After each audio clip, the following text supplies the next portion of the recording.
안녕하세요. JVM 발표를 맡은 이퍼 백엔드 개발자 권미나입니다. 아이고.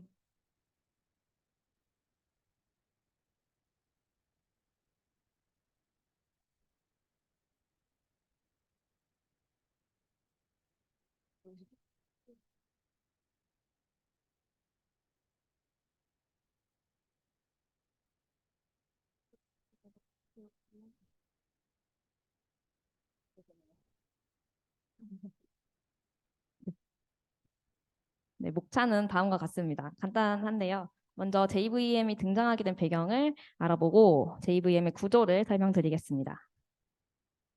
먼저 JVM이 없었을 때 프로그램을 개발하고 실행하는 데 문제가 하나 있었는데요.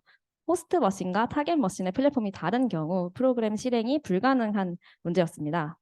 여기서 플랫폼은 운영체제와 CPU 하드웨어 같은 거를 의미합니다. 그러니까 윈도우를 쓰고 있는 내 컴퓨터에서 열심히 개발을 해도 친구 컴퓨터가 맥, 리눅스 이런 거 쓰고 있으면 내가 만든 프로그램을 여기서는 돌릴 수가 없었습니다. 이걸 해결하기 위해서 자바는 JVM을 만들었는데요. 자바 소스 코드를 자바 컴파일러로 컴파일하면 자바 바이트 코드가 되고 이 바이트 코드는 JVM 위에서 동작합니다.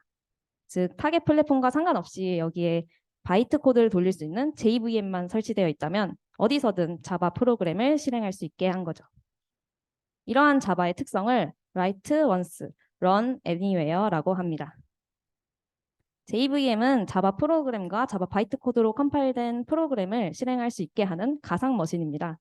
바이트 코드로 컴파일된 프로그램이라고 하는 이유는 JVM 위에서 꼭 자바만 돌리는 게 아니기 때문인데요.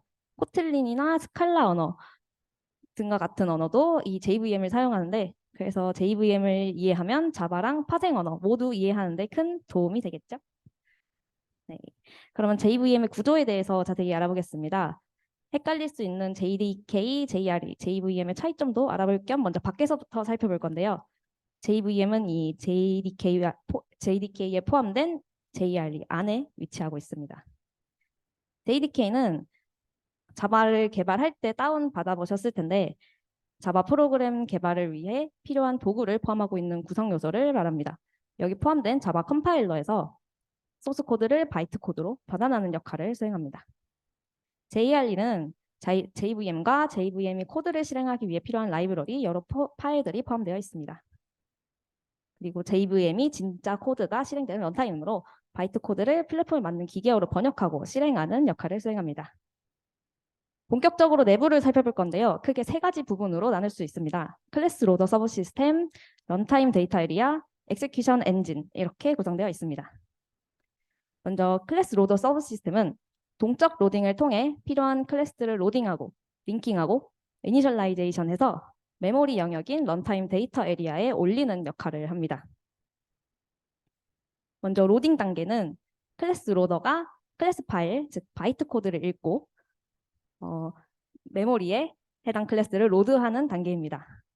자바는 클래스를 동적으로 로딩하기 때문에 컴파일 타임이 아닌 런타임에 처음으로 이 클래스가 참조되는 그 시점에 로딩이 수행됩니다. 일반적으로 JVM은 세 가지 종류의 클래스 로더를 가지고 있는데요. 첫 번째 부트스트랩 클래스 로더는 JVM이 자바 어플리케이션을 실행하고 관리하기 위해 필요한 핵심 클래스를 로드합니다. 두 번째 플랫폼 클래스 로더는 자바 SE 플랫폼의 다른 일부 클래스들을 로드하고 세 번째 시스템 클래스 로더는 실행 중인 어플리케이션의 클래스들, 즉 저희가 개발하고 있는 그런 클래스들을 로드하는 역할을 수행합니다. 이 클래스 로더들은 계층 구조로 이루어져 있어서 로드 요청이 들어오면 먼저 위쪽에 있는 로더에게 요청을 계속 위임합니다. 그리고 해당 클래스 로더를 찾을 수 있는 해당 클래스 로더로 찾을 수 있는 클래스라면 바로 로드하고 찾을 수 없다면 다시 아래쪽의 로더에게 요청을 돌려주는 과정을 거칩니다. 로딩이 끝나면 링킹을 수행하는데요. 링킹 과정은 세 단계로 나눌 수 있습니다. 먼저 verify에서 클래스 파일이 올바른 형식인지 검사합니다. 그리고 프리페어에서 클래스의 정적 변수에 메모리를 할당하고 초기화합니다. 마지막으로 resolve에서 필드나 메소드에 대한 심볼릭 레퍼런스를 다이렉트 레퍼런스로 변경합니다. 로딩과 링킹이 모두 성공적으로 완료되었으면 초기화를 수행하는데요. 첫 번째로 스태틱 변수에 정의된 값을 할당하고 두 번째로 스태틱 블록을 실행합니다. 그러면 코드를 통해서 이 클래스 로딩 과정을 다시 한번 정리해 보겠습니다. 예제 코드는 스태틱 변수와 스태틱 블록, 메인 메소드를 가지는 메인 클래스 하나, 그리고 생성자만 있는 헬로 클래스 하나, 스태틱 메소드가 있는 월드 클래스 하나, 이렇게 구성되어 있습니다. 먼저 자바 파일을 이 자바C 명령어를 이용해서 컴파일해서 클래스 파일을 생성하겠습니다. 그리고 자바 명령어로 실행을 하면 이 자바랭 오브젝트 클래스를 시작으로 프로그램 실행에 필수적인 핵심 클래스들이 쭉 먼저 로드되는 것을 볼 수 있습니다. 부트스트랩 클래스 로더가 이러한 동작을 수행하고 있는 거겠죠? 그리고 메인 메소드가 있는 메인 클래스가 로드됐고 메인 클래스의 스태틱 변수인 헬로 클래스도 바로 같이 로드됐습니다. 로딩과 링킹을 거치고 초기화가 진행된다고 했는데요. 먼저 메인 클래스의 스태틱 변수 값이 첫 번째로 초기화되고 그 다음에 스태틱 블록이 실행되는 것을 볼 수 있습니다. 월드 클래스는 이때까지는 로드되지 않고 있다가 메인 메소드에서 이 클래스의 스태틱 메소드를 호출하는 이 world.test 코드가 실행될 때 동적으로 로드되고 메소드도 실행됩니다. 지금까지 JVM 및 클래스 파일을 어떻게 로드하고 초기화하는지에 대해서 알아봤는데요. 아까 이렇게 로드되는 클래스들은 JVM의 메모리 영역에 배치된다고 했죠. 다음으로는 이 메모리 영역을 자세히 알아보겠습니다.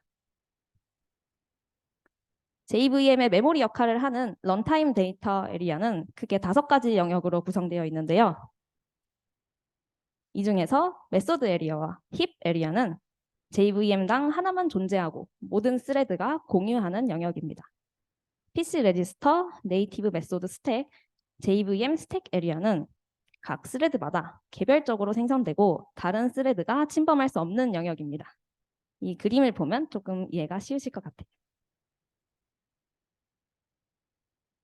메소드 에리어와 힙 에리어는 모든 스레드가 공유해서 사용한다고 했죠. 그래서 멀티 스레드 프로그래밍을 하실 때 주의해야 하는 영역입니다. 이 메소드 에리어는 로딩한 바이트 코드를 저장하기 위한 공간으로 클래스 레벨의 데이터가 저장됩니다. 힙 에리어는 객체를 저장하기 위한 공간이고 인스턴스나 배열 등 레퍼런스 타입의 변수가 저장되는 공간입니다. 메소드 에리어는 클래스가 로드될 때 데이터를 생성하고 프로그램이 종료될 때까지 이 데이터를 쭉 유지하는데요. 반면에 힙 에리어에서는 더 이상 사용되지 않는, 그러니까 참조되지 않고 있는 객체는 가비지 콜렉터의 대상이 되어서 할당받은 메모리를 반환하게 됩니다. JVM의 스택 에리어는 메소드 호출에 필요한 데이터를 저장하기 위한 공간입니다. 오른쪽 그림처럼 스레드에서 메소드를 호출할 때 새로운 스택 프레임이 생성돼서 이 스택 에리어에 쌓이고 메소드 호출이 끝나면 다시 스택 에리어에서 제거됩니다. 스택 프레임에 대해서 조금 더 자세히 말씀드리자면 이 스택 프레임은 메소드의 데이터와 연산을 위한 공간으로 크게 또 세 부분으로 나눌 수 있습니다. 로컬 베리어블 어레이는 메소드 내부에서 선언된 로컬 변수들을 저장합니다. 메소드의 매개 변수도 로컬 변수의 일종으로 여기 저장됩니다. 그리고 오퍼랜드 스택은 메소드를 수행하는 중간중간에 필요한 피연산자들을 저장하는 스택이고 프레임 데이터는 해당 클래스의 컨스턴트 풀에 대한 참조입니다. 컨스턴트 풀이 뭔지는 잠시 뒤에 설명하도록 하겠습니다. 이번에는 조금 더 간단한 코드를 가져왔는데요. 메인 메소드에서 헬로 클래스에 대한 인스턴스를 생성하고 h라는 지역 변수에 저장하는 코드입니다. 이 코드를 통해서 런타임 데이터 에리어가 어떻게 사용되는지 한번 살펴보겠습니다. 먼저 클래스 파일의 내부가 어떻게 생겼는지부터 볼게요. 이 자바 p라는 명령어를 이용해서 클래스 파일을 역 어셈블링 하면 이런 내용을 볼 수 있는데요. 크게 컨스턴트 풀 부분과 바이트 코드 부분으로 나눌 수 있습니다. 이 컨스턴트 풀은 일반적인 심볼 테이블과 비슷한 역할을 하는데요. 해당 클래스의 메소드나 필드와 같이 이 클래스에서 참조해야 될 정보들을 상수로 가지고 있는 부분입니다. 이런 식으로 헬로 클래스에 대한 참조도 저장되어 있는 것을 볼 수 있습니다. 오른쪽은 바이트 코드가 적혀 있는 부분입니다. 그러면 이제 코드를 하나씩 실행해 보면서 각 메모리 영역의 변화를 살펴보겠습니다. 먼저 클래스 로더 서브 시스템이 메인 클래스를 이 메모리 에리아에 로드해 주겠죠. 그리고 메인 메소드가 실행되면서 스택 에리아에 프레임도 하나 생겼습니다. 이제 네 번째 줄의 코드 그리고 바이트 코드에서는 첫 번째 명령어가 실행될 텐데요. 컨스턴트 풀에 있는 2번 인덱스를 참조하고 있습니다. 이 컨스턴트 풀을 살펴보면 2번 인덱스의 값은 다시 15번 인덱스를 가리키고 있고 이 15번 인덱스는 헬로 클래스를 값으로 가지고 있습니다. 아직 헬로 클래스에 대한 정보가 메모리에 없죠. 그래서 지금은 헬로 클래스에 대한 이름을 문자열로 저장해두고 있는 상태인데요. 이때 헬로 클래스가 로드되면서 메모리 에리어에 올라오면 이 데이터를 참조하는 값으로 변경하게 됩니다. 그리고 이제 헬로 클래스의 인스턴스가 힙 에리아에 생성됩니다. 또 코드를 보면 헬로 인스턴스를 생성하고 로컬 변수에 저장하고 있는데요. 그래서 프레임의 로컬 베리어블 어레이에서 이 h 값에 힙 에리아에 있는 헬로 인스턴스에 대한 참조 값이 저장되게 됩니다. 이제 메모리의 각 영역들이 어떤 차이가 있고 어떻게 동작하는지 조금은 감이 오셨으면 좋겠습니다. 런타임 데이터 에리아에는 방금 설명드린 세 가지 영역 말고도 PC 레지스터와 네이티브 메소드 스택이 존재한다고 했는데요. PC 레지스터는 현재 실행 중인 JVM 명령어 주소를 가리키는 레지스터입니다. 즉 현재 이 스레드가 어느 부분에서 어떤 명령어를 실행해야 할지에 대해서 기록하고 있는 공간입니다. 그리고 네이티브 메소드 스택은 네이티브 코드의 실행을 위한 스택으로 기계어로 이미 컴파일 되어 있는 코드 또는 자바가 아닌 C나 C++로 작성된 코드 등을 실행할 때 사용됩니다. 자, 다시 JVM의 구조로 돌아왔는데요. 지금까지 클래스 로더 서브 시스템과 런타임 데이터 에리아에 대해서 살펴봤습니다. 마지막으로 엑세큐션 엔진만 간단히 소개하겠습니다.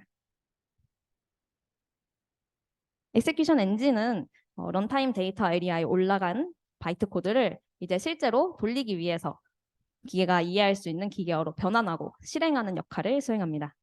JVM은 기본적으로 인터프리터를 사용해서 코드를 실행합니다. 이 인터프리터는 바이트 코드를 하나씩 읽어서 해석하고 실행하고 해석하고 실행합니다. 인터프리터는 같은 메소드를 여러 번 호출하더라도 매번 새롭게 해석해야 된다는 단점을 가지고 있는데요. 이러한 단점을 보완하기 위해서 JIT 컴파일러를 추가적으로 사용합니다. JIT 컴파일러는 바이트 코드 전체를 한 번에 네이티브 코드로 컴파일해서 캐싱해 두고 실행합니다. 따라서 반복되는 코드가 있을 때 시스템 성능을 향상하는 데 큰 도움이 됩니다. 그리고 가비지 컬렉션은 JVM의 힙 에리아에서 더 이상 참조되고 있지 않는 객체를 제거해주는 역할을 수행합니다.